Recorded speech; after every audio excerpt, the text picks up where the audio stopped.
आज से हम ऑप्टिक्स का नया चैप्टर शुरू करेंगे, हाइजेंस प्रिंसिपल एंड इंटरफेरेंस। इसमें हमारे यहाँ सबसे पहला टॉपिक जो रहता है वो रहता है वेव फ्रंट।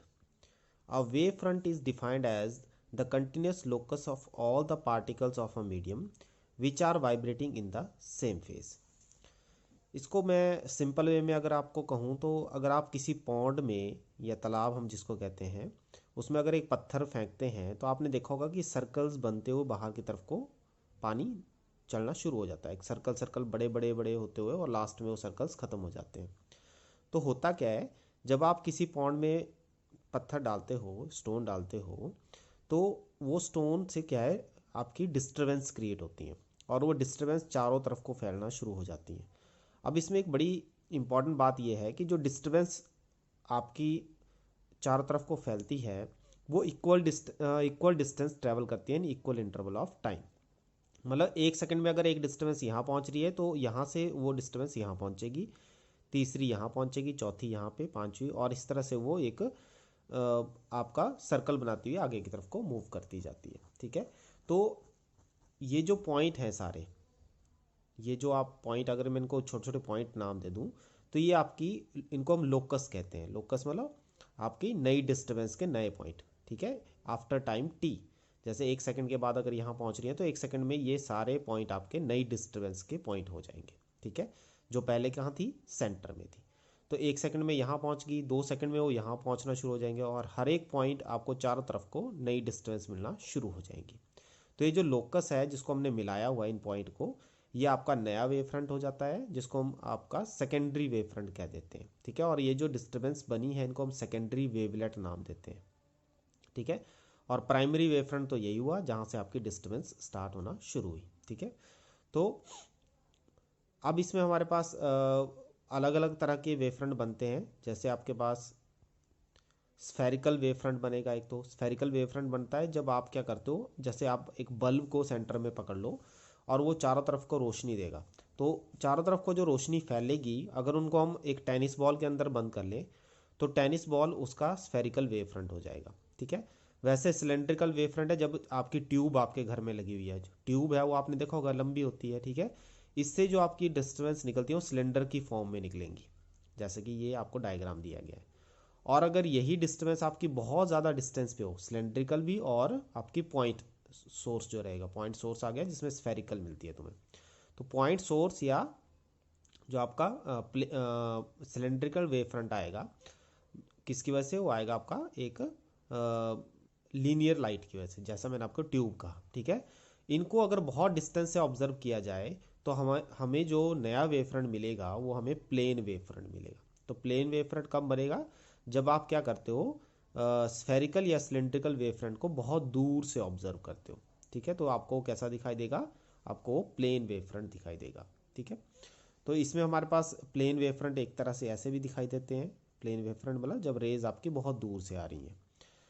इसको बोलते हैं हम डाइवर्जिंग, जब सोर्स से लाइट बाहर की तरफ को फैले, और इसको बोलते हैं कन्वर्जिंग, जब बाहर से जो लाइट आ रही है वो किसी एक पॉइंट पे आके मिलती है। इसको हम कन्वर्जिंग स्फेरिकल वेव फ्रंट कहते हैं और ये हुआ डाइवर्जिंग स्फेरिकल वेव फ्रंट।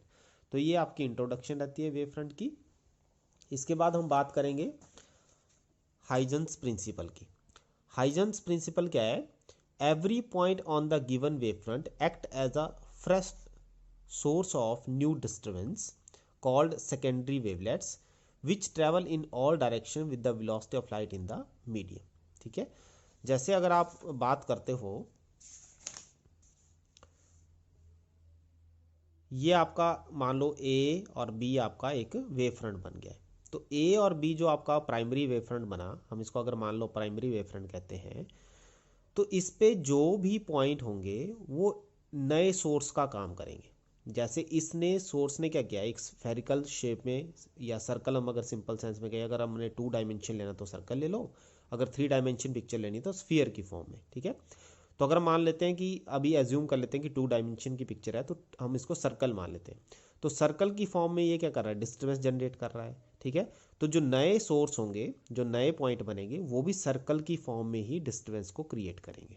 ठीक है, ये सर्कल्स नए बन गए और इनको अगर आप ज्वाइन करोगे इन सर्कल्स को तो आपको एक और नया वेव फ्रंट मिलेगा जिसको नाम देते हैं हम सेकेंडरी वेव फ्रंट।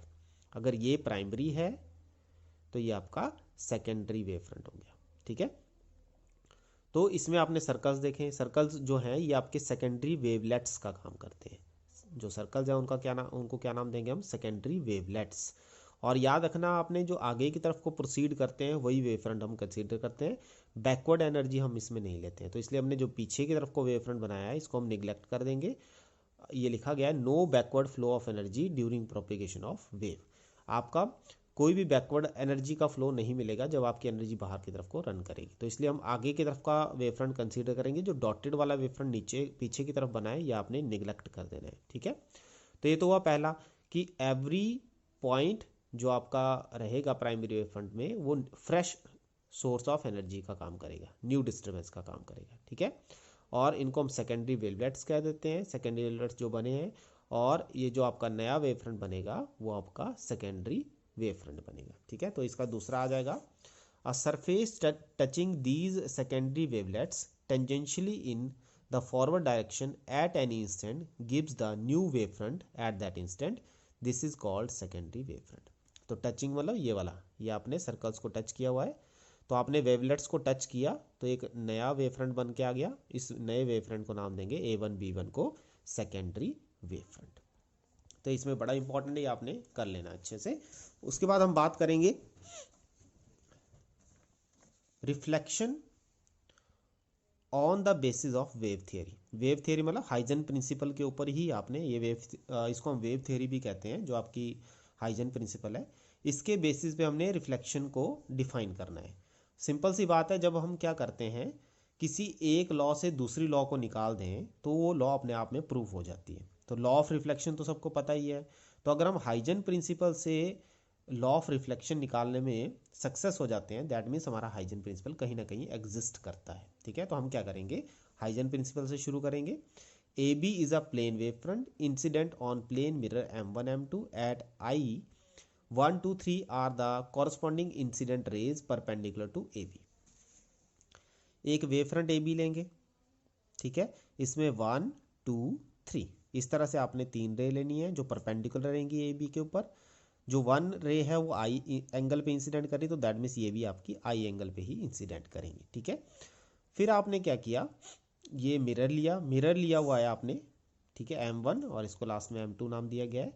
मिरर होने की वजह से ये सारी की सारी जो रेज आ रही हैं दे मस्ट रिफ्लेक्ट बैक। ठीक है, वो रिफ्लेक्ट बैक होंगी। तो आप देख सकते हो 1 यहाँ से रिफ्लेक्ट बैक हुआ, सेकंड यहाँ से, और थर्ड आपकी बिल्कुल यहाँ से रिफ्लेक्ट बैक होगी। ठीक है, अब ये कहता है कि जो आपकी रे है अगर वो वेलोसिटी ऑफ लाइट से ट्रेवल कर रही है तो टाइम t में वो कितना डिस्टेंस ट्रेवल करेगी, टाइम t में वो डिस्टेंस ट्रेवल करेगी c इंटू टी। ठीक है, तो यही बात हम इसमें कैलकुलेट करेंगे।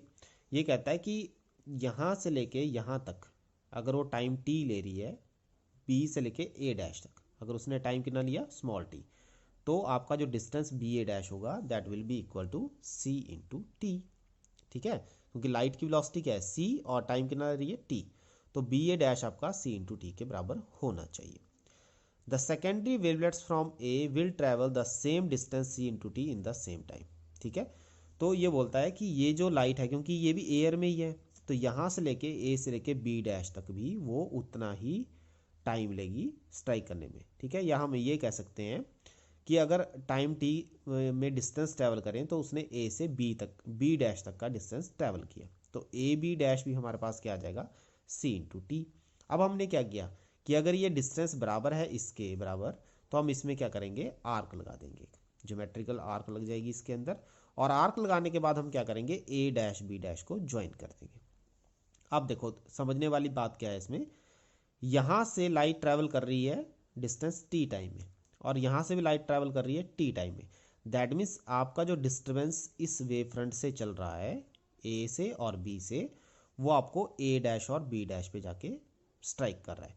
तो जब मैंने a डैश b डैश को ज्वाइन किया, क्योंकि डिस्टर्बेंस इस वेव फ्रंट से इस वेव फ्रंट तक सेम टाइम में पहुंच रही है, तो that means a dash b dash must be a new wave front, जिसको हम नाम देंगे सेकेंडरी वेव फ्रंट। जैसा कि हमने कहा कि डिस्टर्बेंस दूसरे वेव फ्रंट पे इक्वल टाइम में पहुंचनी चाहिए, तो ये आपका सेकेंडरी वेव फ्रंट का काम करेगा। अगर ये सेकेंडरी वेव फ्रंट का काम कर रहा है तो दैट मीन्स जितनी भी डिस्टर्बेंस यहाँ से टकरा के इस पॉइंट पे पहुंच रही है वो सारी की सारी सेम टाइम में पहुंचनी चाहिए। ठीक है, तो यही बात हम इसमें यूज करेंगे। ये कहता है we can show that secondary wave front starting from any other point D on the incident wavefront AB must reach the point D dash on A dash B dash after reflection at P, and that too in the same time as the secondary wavelets taken to go from B to A dash or from A to B dash। तो ये कहता है कि हम ये दिखा सकते हैं, हम ये बता सकते हैं कि जिस तरह B से A डैश में लाइट को पहुंचने में टाइम लगा स्मॉल t, और A से B डैश पे पहुंचने पे भी टाइम लगा स्मॉल t, तो एक और डिस्टेंस D से यहाँ टकराने के बाद D डैश पे पहुंचेगी तो उसको भी सेम टाइम t ही लगेगा। ठीक है, ये हम दिखा सकते हैं प्रैक्टिकली करके। ठीक है, तो this shows that hence A dash B dash is the true reflected wave front. तो हम कह सकते हैं कि A डैश B डैश आपका रिफ्लेक्टेड वेव फ्रंट है, या इसको हम सेकेंडरी वेव फ्रंट कहेंगे, क्योंकि सारी disturbance A B wave front से A dash B dash wave front पे सेम टाइम पे पहुंच रही है। ठीक है, फिर हम क्या करेंगे, इन ट्राइंगल जो एंगल ऑफ इंसिडेंस है वो आपका बी ए डैश आ जाएगा, बी ए डैश। ठीक है, एंगल ऑफ इंसिडेंस इसको नाम दिया गया कैपिटल आई, ये ध्यान रखना आपने। और एंगल ऑफ रिफ्लेक्शन आ जाएगा बी डैश ए। ठीक है, ये आपका एंगल ऑफ रिफ्लेक्शन आ गया पूरा। तो in triangle A dash B and A dash B dash, A dash B, ये देखो ये ट्राइंगल बनेगी यहाँ से ऐसे ऐसे और यहाँ से ये।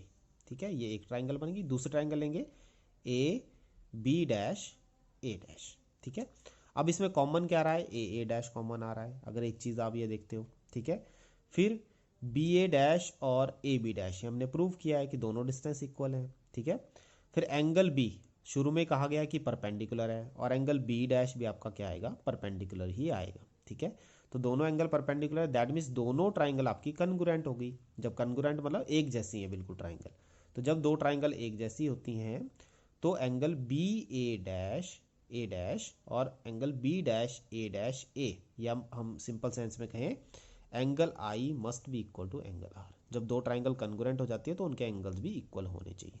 तो ये एंगल आई और ये एंगल आर, ये आपस में क्या होने चाहिए, इक्वल होने चाहिए। ठीक है, which is the first law of reflection. फिर ये कहता है the incident ray normal to the mirror and reflected ray all lie in the same plane. ये भी आपके सेम प्लेन में लाई कर रहे हैं, इंसिडेंट रे, रिफ्लेक्टेड रे और आपका नॉर्मल। जो नॉर्मल ये रहा आपका, इसके ऊपर आपने डॉटेड लाइन से नॉर्मल ड्रॉ किया है, ये सभी एक प्लेन में लाई कर रहे हैं। तो दैट मीन्स आपका सेकेंड लॉ भी इसमें प्रूव हो जाता है। तो इस तरह से हम कह सकते हैं कि लॉज ऑफ रिफ्लेक्शन ये प्रूव कर रहा है। तो या हम कह सकते हैं कि आप हाइजन प्रिंसिपल का यूज करके लॉज ऑफ रिफ्लेक्शन को निकाल सकते हो। ठीक है, तो दैट मीन्स हाइजन प्रिंसिपल आपका एग्जिस्ट करता है, ये लॉ आपका ट्रू है।